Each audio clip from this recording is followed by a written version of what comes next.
ولا ختم ولا تخشية على الحقيقة. ختم او تخشیه دا حقیقتا نشته ده، یعنی حقیقتا مهر لگول یا حقیقتا پرده. پوهیږئ ځکه ختم ویلی کېږي ضرب الخاتم ته، او زړه باندې ضرب الخاتم به څنګه پوه شولی، خو پټ څیز دی. دغه رنګې تخشیه سترګو باندې پردې نو ښکاره خو چې د کافرانو سترګو ته به خلقو کتل نو څه خو به پې ونه، نو حقیقتا ختم او څه نشته دی تخشیه. وانما المراد بهما وانما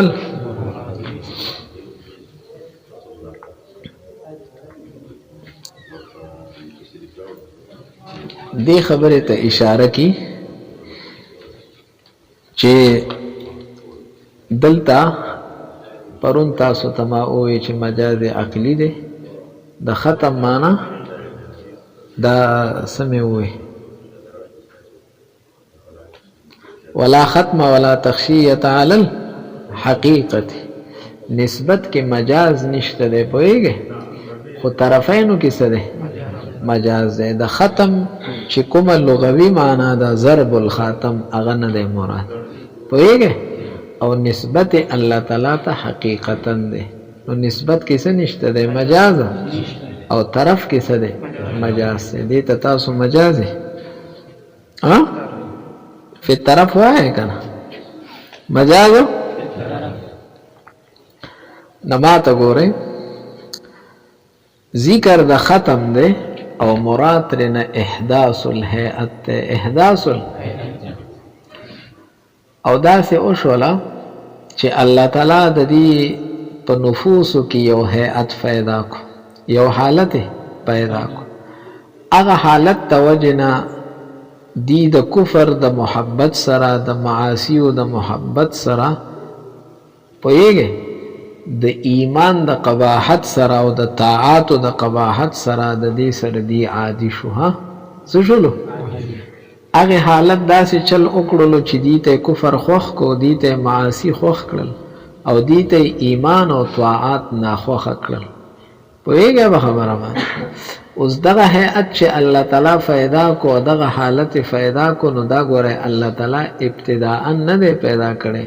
چې نسبت تقویح الله تعالی ته راشي. پوهیږئ بلکې دا ثانیاً دی. څه دی؟ دی خوا ما ته ګوره دی کفر کو شرک کو او د خپلو آباو تقلید کو، پوهیږئ او په اضلال او په ضلال کې حد ته رسیدلیو. دا غي نتیجه دا و چې الله تعالی دا غي نه دا هیئت پیدا کو. نو الله تعالی چې دا هیئت پیدا کړي ابتداء نه بسبب غیهم او بسبب انهماکهم په ضلال دی گمراه کولې دا غي نه دا حالت څه شول. پوه شولې په خبره باندې؟ نو دا یو سړی نشي ویلی چې دلته خو نسبت ته سره هغې د قبیح را الله تعالی چې داسې هیئت د ده په زړه کې پیدا کو چې د ده د کفر سره محبت پیدا شو، د ایمان سره نه لګي، نو بیا د دې ګناه څه دی چې ولهم عذاب عظیم شاته وایي. پوهېږئ په خبره باندې؟ نه دا هیئت خدای پیدا کړی، خو ثانیاً سبب یې څه شی دی او د هغې ښکاره نورو آیاتونو کې اشارې راغلي بل طبع الله علیها بکفرهم، الله مهر لګولی خو ابتداء نه بکفرهم، سبب یې د دې څه دی؟ پوه نه شولی په خبره باندې؟ نو ما ته ګورئ دغه احداث الهیئت مشبه شولو. دې ته خو ګورئ څه شولو؟ او ضرب الخاتم مهر لګول دا مشبه به شو. پوهېږئ په خبره باندې؟ مشبه به باندې پوه شولې؟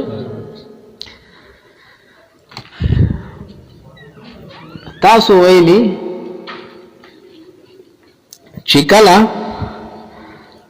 د مشابهت نه علاوه د معنا حقیقي او معنا مجازي منځ کې علاقی نو هغې ته مجاز مرسل تاسو وایئ، او که نه مشابهت والی نو بیا هغه استعاره ده. څه ده؟ نو دلته هم مشابهت والا خبره ده. څه والا خبره ده؟ څنګه خبره ده؟ ما ته ګورئ زړه او غوږ کې الله تعالی دا هيئت پیدا کو د څه دپاره پیدا کو چې د زړه ته او د غوږ ته د بهر نه څه شی نه ځي لکه څنګه چې ته په یو څیز باندې مهر ولګې څه ولګې پوه شولی به خبره باندې مهر او د مهر لګولو د وجې نه بیا هغه لوښي ته دننه څه څیزه نه ځي لوښي باندې د سر کلک کو یا د مهر په یو څیز ولګو نو دننه هغې ته یو شی نفوذ نه کي تلل ورته نو دکه شان د دې زړونه او د دې غوږونه په منزله د دکه اوانیو لوښو شو پوهېږې دې باندې دا هیئت دا داسې دی لکه مهر چې شو نو د بهر نه دې زړه ته اوس څه نه دي لکه دغه لوښي ته چې دننه اوس په دې تشبیه باندې پوه شولې نو دې ته وی استعاره د محسوس د معقول لپاره استعاره دا دې خاصیس خو محسوس دی چې مونږ په یو څیز باندې مهر ولګو او هغه شی بند شي او دننه ورته بیا څه څیزه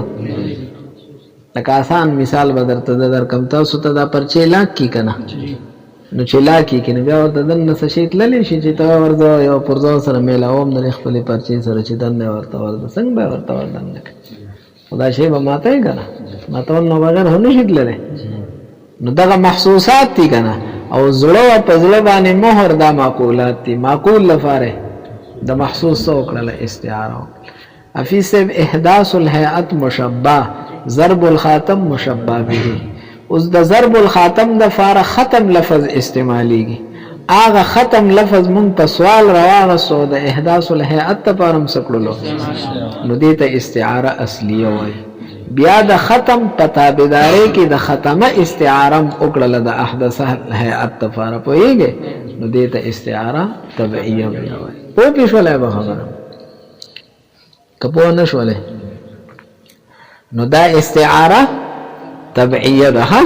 استعاره او تصریحیه ور سره شامله کړې ده چونکه مشبه به ذکر ده ختم خو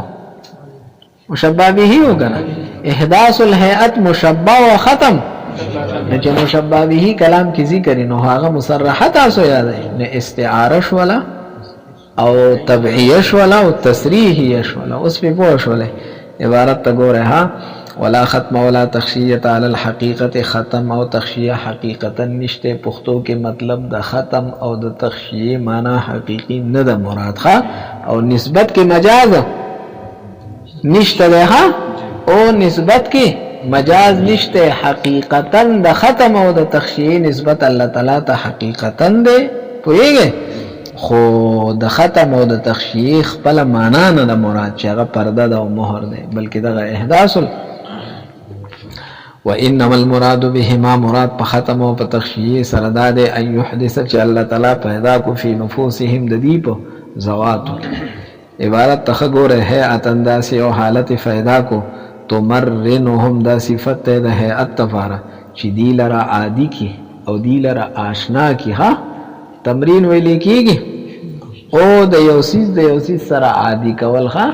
د سبق نرستو مشق او تمرین کنه نو د تمرین غرض هم دی چې د دک سبق سره استاد آشنا کی ښه چې دا سبق خطا وې اوس سره ځان لک ښه آشنا ک بده سره حل علا استحباب الكفر دا سے هيئت پیدا کو چې اغه دی عادی کړل علا استحباب الكفر د کفر د محبت سره کفر ورته محبوب ښکارېدل والمعاصي او گناهونه ورته و استقباح الايمان او دی عادی کړل په استقباح د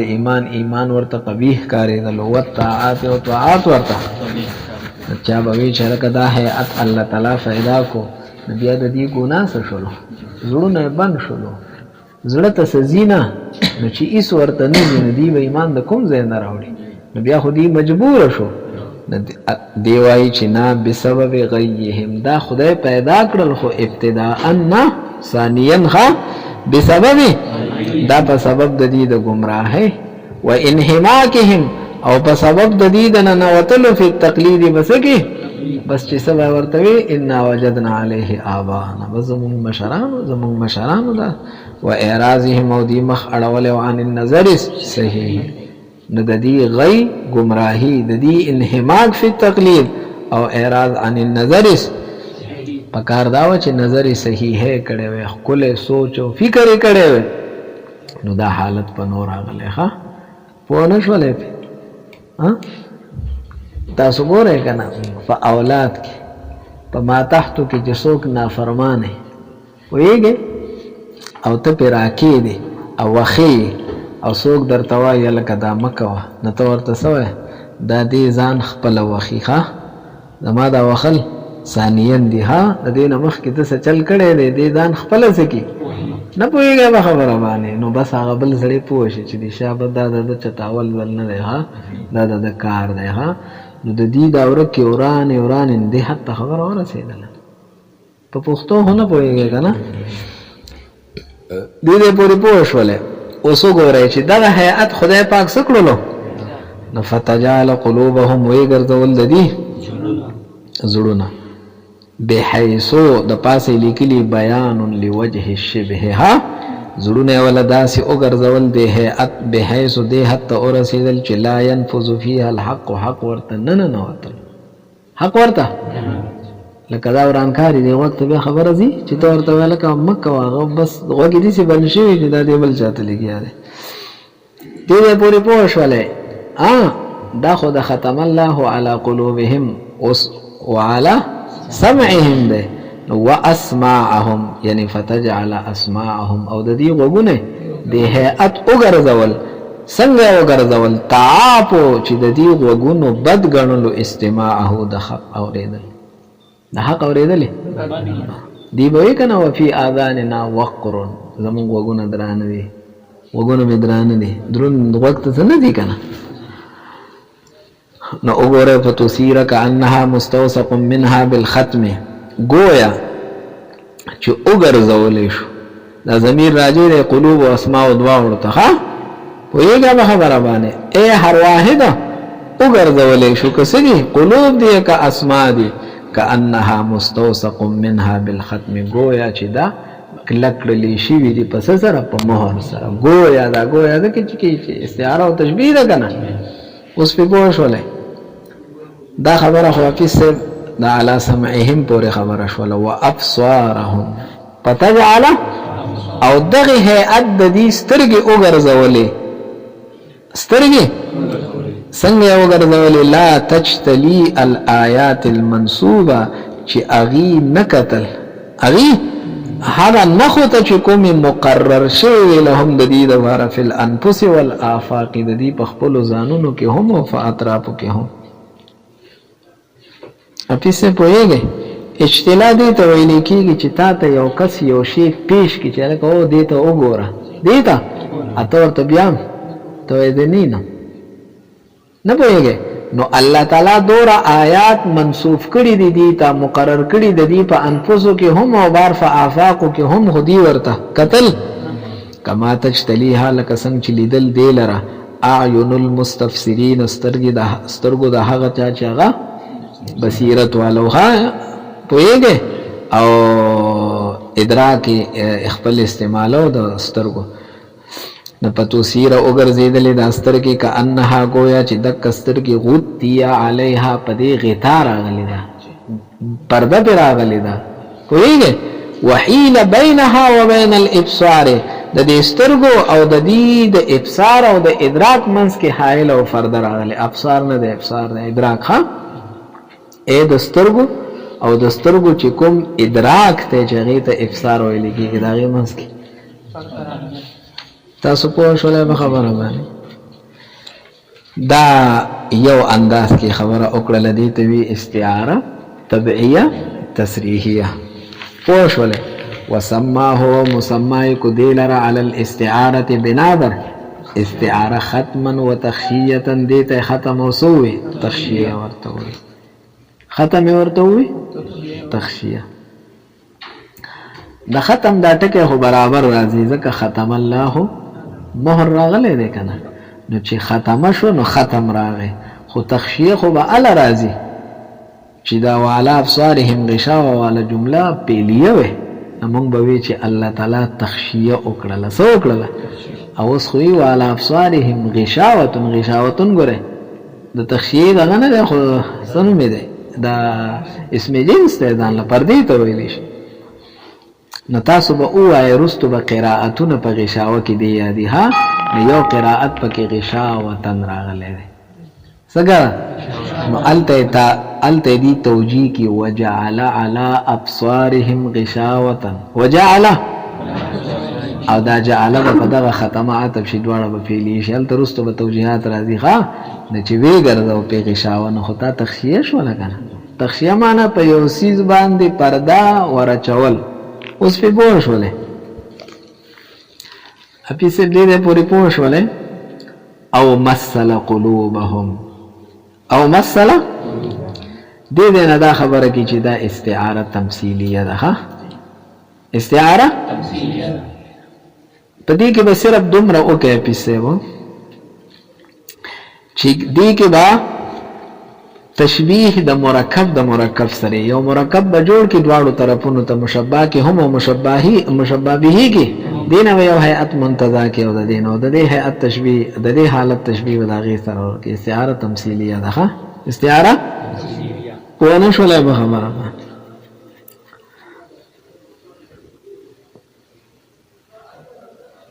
تاسو پوه شولی پې صاحب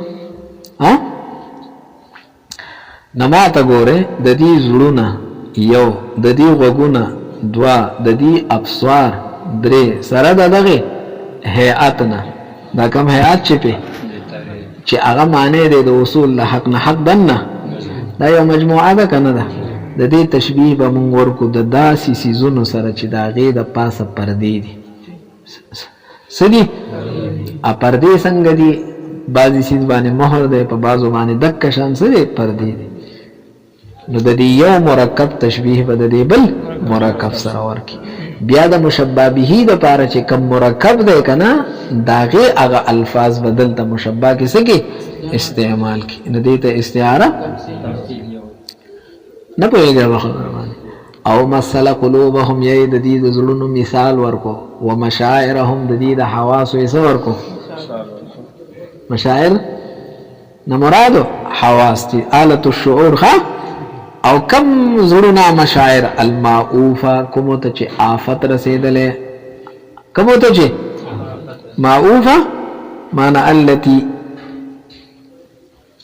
ایفت چې هغې ته څه رسېدلی دی آفت رسېدلی او د دې تمثیل یې ورکړله باشیاء د ډېرو څیزونو سره داسې څیزونو ضرب حجاب بینها و بین الاستنفاع بها چې پرده والې شوې ده په منځ د دغه څیزونو او په منځ د پیدې حاصلولو بها د هغې نه پوهېږه به خبره باندې او دا پرده چې پې والې شوې ده نو دا ختما و تختیتا دا تمیز دی او دا تمیز د نسبت نه دی ها ضرب حجاب ضرب هلکه پردې پې والې شوې دي څه پې والې شوي پردې نه په کم حیثیت سره پې پردې نه ختما و تختیتا په اعتبار د مهر سره او په اعتبار د غطا سره او پردې سره تاسو پوه شولې نو راشه استعاره تمثیلیه شوله ها د یو مرکب تشبیه دی ورکړله د بل مرکب سره او هغه مرکب چې مشبه به او د هغې الفاظ دي د چا دپاره وقد عبر او کله کله او تعبیر شوی دی عن احداث هذه الهیئت د احداث ته د هیئت نه او خدای پاک دا هیئت پیدا کو کنه د دې نه تعبیر شوی دی په نورو آیاتونو کې په تبع سره دلته په ختم سره او بل ځای دی في قوله تعالى أعوذ بالله من الشيطان الرجيم أولئك الذين طبع الله على قلوبهم نتبع الله څه مطلب خدای هیئت پیدا کړی نه وسمعهم وابو او چرته ترنه تعبیر په اخفال سره شوی دی دی مونږ غافل کړی دی غافل څه مطلب دا هیئت پیدا کړی في قوله تعالى ولا تطوع خبر من دا هغه چې خپل قلبه عن ذکرنا چې مونږ دا غزړه د خپل ذکر نه غافل کړي دین چې مونږ غافل کو نو بیا دا ګناه څه دی نه اخفال نه مراد څه دی دغه احداث الهیئت او دغه احداث الهیئت ثانیا راغلی دی او چرته تعبیر په اقصا سره شوی دی په دې قول الله تعالی کې وجعلنا قلوبهم قاسیه مونږ د دې زړونو سو ګرځول سخ نو چې لکه زړونه سخ شو او مونږ سخ ګرځول نه د دې ګناه بیا نو داغه احداث الهیئت ته خو ابتداء نه دی د دې د غي او د گمراهۍ نتیجه ده. دې پورې پوه شولې